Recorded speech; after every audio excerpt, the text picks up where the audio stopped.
Hope y'all had a phenomenal weekend. It was obviously it was great to go out there and get a win. I thought it was an awesome collective team effort. I know we can be better in some areas on the defensive side of the ball, but how about Coach Lunny, right? Dialing up to get Hank Beatty to throw the football, I thought that was really impressive. Obviously, he can do everything, but it was exciting to go out there and just get the W. David Alano, incredible kick. I call him Golden Toe. I've been calling him Golden Toe since he got here, but him to go out there and nail that through, obviously, was a sigh of relief on the defensive side of the ball. But some things we got to be better in, some things we got to clean up, and really looking forward to going out there and playing for the Cannon this week versus Purdue. So they came in averaging quite a few yards per carry on the ground. You guys stuffed them a little bit. What do you think the key was there? Yeah, I think that, again, like I try to tell you, like just weekly, I know Lincoln Riley's an incredible play caller. I knew they were going to get some yards, man. They are probably, I think they got a really good group of receivers and skill guys, but that quarterback, some of the balls that he threw was, I don't know if you can ask for a better ball. I think I got to do a better job putting the guys in some positions to try to go up and get something. But he threw some balls that were like absolutely ridiculous. But the mentality for us is, I think if we can go into a game and stop the run and try to make a team throw the ball, although they did get some yards, I think we can give ourselves a chance to be successful. I know in this conference specifically, you have to be able to try to run the football, and I knew I wasn't going to be able to stop him for the whole game, but I just wanted to limit his explosives. I thought that their running backs are really scary, and so I was trying to keep it in front of us, right? I was fine giving up yards. I thought we did a good job in the first half. We played way too many plays to my liking. Obviously, got to get off the field on third down. But I thought overall, just collectively, we missed probably 3 more tackles. I would likely we had 12 missed tackles. But what I will say is the guys made up for that, because as soon as they missed one, right, another guy was coming in and flying in, and obviously it always helps to have some takeaways. I thought we did a pretty good job at trying to just avoid the explosives in a run game, right, which could open up a whole nother can of worms and them throwing the ball down the field. Aaron, obviously they have really good players that made some good plays, but those third and longs, fourth downs, I'm sure that's what you were focused on. What's the key to winning some of those battles? Yeah, well, I think first and foremost, winning some of those battles, right, I think it starts up front with the pass rush, right? Couple of those throws, he just extended them with his feet, which if you're in a zone coverage, sometimes that zone could get distorted. And so we got to do some better. I have to do a better job in just creating some pictures up front, whether we get them to slide to one side and cut a guy free. But I got to do a better job up front and making sure I'm having a presentation of one thing and bringing something else. I think if you just show a bare front, or you just show 4 down, they know how to block that relatively easy.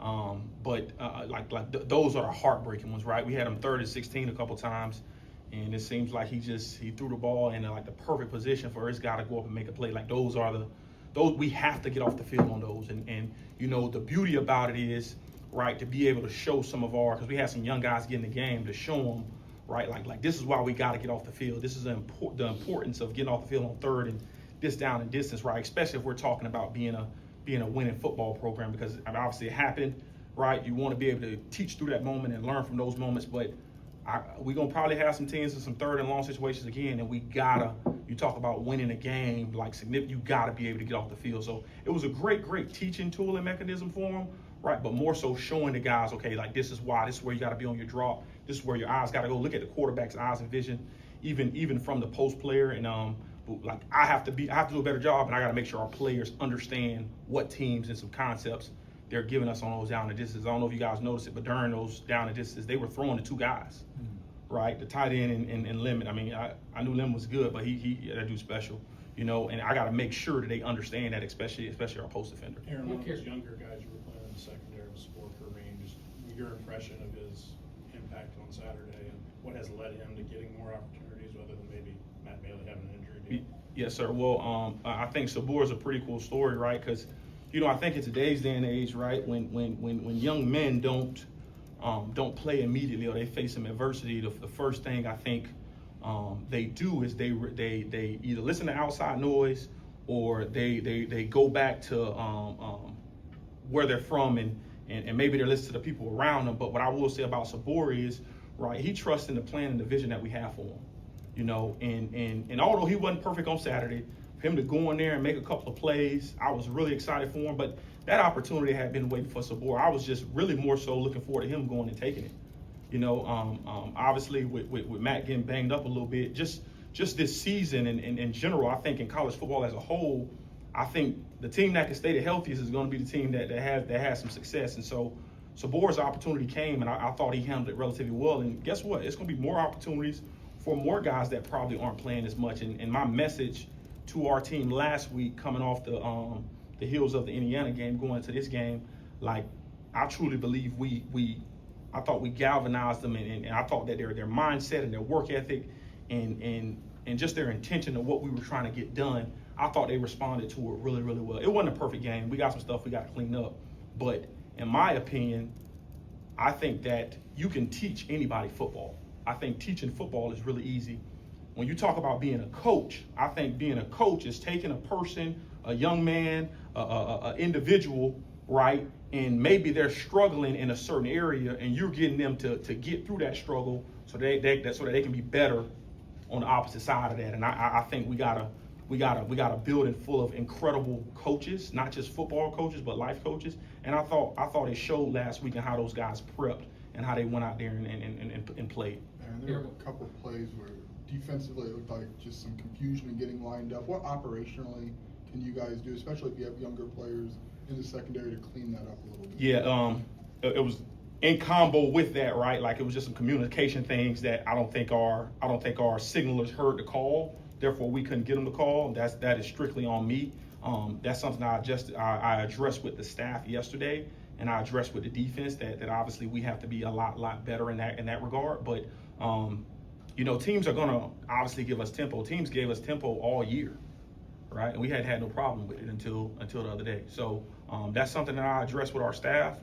We're going to be better at it. We will be better at it, but it won't be an issue moving forward. What carries over? I know it's new staff, but what carries over from Purdue offensively from last year to this year, if anything? Well, first and foremost, I think Barry Odom has done a tremendous job, right? I tip my hat to him. I've been able to watch Coach Odom do some really incredible things at UNLV and when he was at Arkansas as a DC and his time at Missouri. I think Coach Henson, their offensive coordinator, I think he does a really good job in getting his playmakers the ball. Devin Mockabee is a freak show, in my opinion. I think that kid is going to play on Sunday as well as Mr. Ryan Brown, right? Ryan is, I think he does a really good job in running that offense and controlling that offense. They got some really special receivers on the outside, man. We obviously got our hands full, and we're playing for the cannon, so I think that's super important. But I think the carryover is not so much, in my opinion, from last year. I think the carryover is more so from this past weekend, right? Coach Henson was obviously at USC, okay, and so I think there's going to be a lot of carryover. Whether it is or isn't, I think it's going to be a lot of carryover from what Coach Riley did to what I think Coach Henson is probably going to do and what Coach Riley found success in.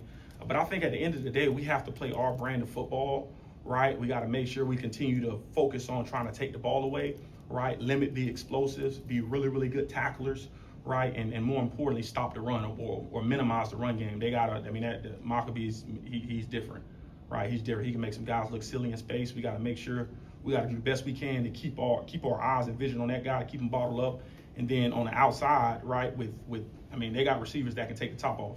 And on top of that, with Ryan Brown being able to scramble a little bit, that creates a whole other set of issues that obviously we had on Saturday that we had to get addressed. It's one thing being able to get to the quarterback. It's another thing being able to tackle him once you get to him. So this week we're going to tweak some of our things in terms of our preparation for our opponent, you know, and some of the things that they do in terms of our practice in regards to defensively, right, with some of our circuits. We're going to tweak some of our circuits. But I think more importantly, this is a really, really good football team. On top of it being a rivalry game, I think you can eliminate the records and albeit and everything that comes with. You got to focus on your opponent at hand, because I can promise you it's gonna be live out there in West Lafayette at Purdue, right? You're gonna have a live atmosphere, and we got to make sure we're prepared and ready for it. Juice Clark finally got on the field this year.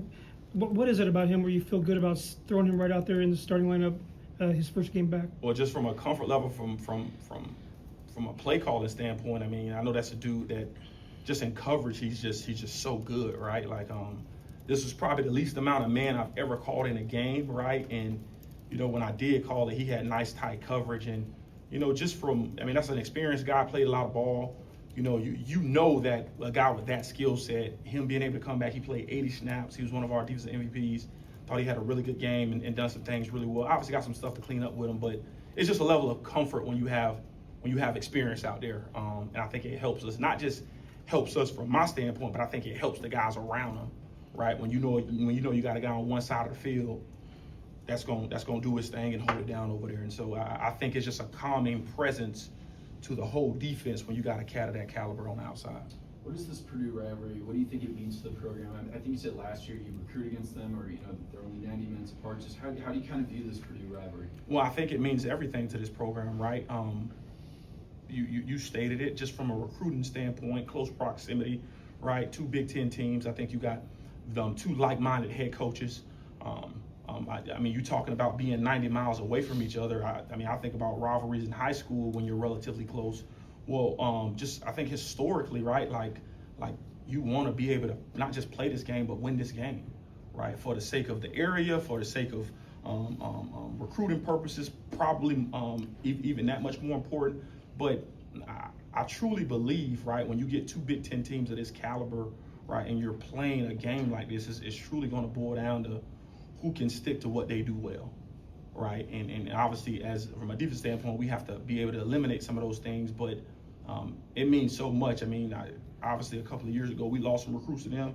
They've lost some recruits to us, and I just think it really, really helps in that facet when you're talking about building longevity for a program and sustaining success, right? Like playing teams that are in close proximity, that are really good teams, that are in this conference. I think it's important that you try to establish those and more importantly, try to win them. You said this is the least man coverage you've called. I know that's what you guys' identity was a couple of years ago.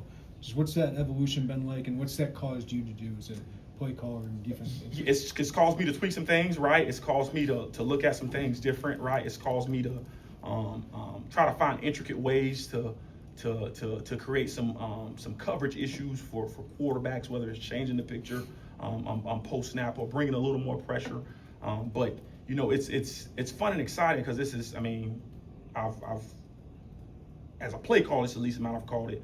But as a historically a DB coach, right? Like I've been in systems where all we played was zone coverage, and obviously I think you have to be able to have a really good balance between both of those, especially in today's day and age. But them dudes are really, really good on the outside, man, and just gotta be able to limit them.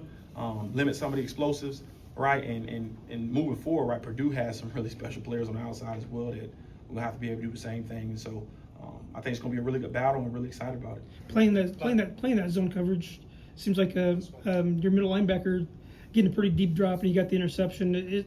What does Dylan mean to that when you play that kind of scheme? Yeah, well, funny enough, I think it's the first time our backers have had an interception in I don't know how long, but it was very, very exciting to see. I make fun of the inside backers all the time, and I give Coach Archie a hard time because he can't throw at all. And I'm like, well, that's probably why they're dropping the ball, and I give him a hard time. And to see Dilly make that play, Coach Archie kind of gave it back to me a little bit. It was so funny. But just to see him execute his job and do what he's supposed to do, that's all that was. Dylan Rosiak was doing what he was coached to do. He executed the task at hand, and because of that, he was in the right place, and his number was called, and he made the play, right? Like Coach always tells me, right, football is a really, really easy game. What's funny is, before Dylan got that pick, I called that same play like 6 times in a row. Literally called that same defensive play 6 times in a row, right? And part of the reason was because they were giving me a look that I felt was advantageous for that play call, and right, he ended up throwing the ball, and it ended up working out in our favor, and Dilly made a play. I think at the end of the day, right, like when opportunities come for our players, right, you got to be able to, you talk about being able to win a game and take over a game, you have to be able to make those plays if you want to be successful, if you want to beat really, really good teams when your number's called. Thanks, Coach. Appreciate you guys, man. Thanks.